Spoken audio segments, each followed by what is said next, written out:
Pompiers Solidaires est une association de solidarité internationale et l'histoire avec le Pérou, plus particulièrement, a commencé il y a une bonne dizaine d'années. Une relation de confiance, disons, avec le corps général des pompiers du Pérou.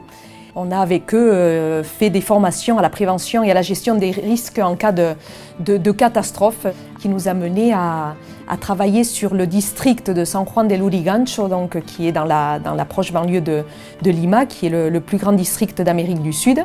Nous travaillons avec la paroisse de Campoy et avec Charo, donc, qui est la responsable de la polyclinique.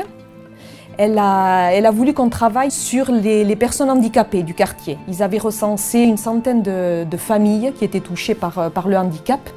La plupart des enfants n'avaient jamais reçu de soins, d'autres étaient déscolarisés, voilà, donc dans des milieux très défavorisés pour la plupart, donc c'était très compliqué.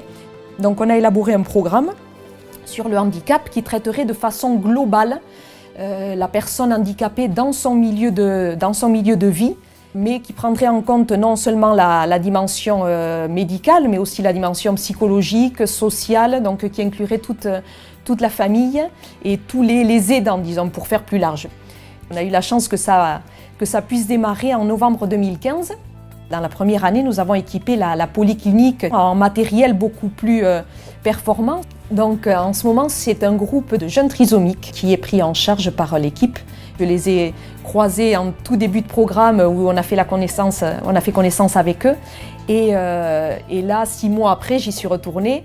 Et c'est vrai que pour certains, il y avait vraiment une libération de leur corps. C'était vraiment flagrant, quoi, au niveau physique, comment ils s'étaient ouverts. De voir cette équipe qui est hyper motivée sur place, qui y croit. Et tous les jours, ils ont pratiquement à la polyclinique des gens qui ont entendu parler du programme et qui voudraient en faire bénéficier aussi leur enfant. Donc c'est un effet boule de neige. En aidant à aménager cette polyclinique, une fois que nous, on se sera retirés du programme, elles vont pouvoir continuer à apporter un service voilà, à la population de San Juan del Lurigancho. C'est une leçon de vie, quoi, de pouvoir vivre ça avec eux.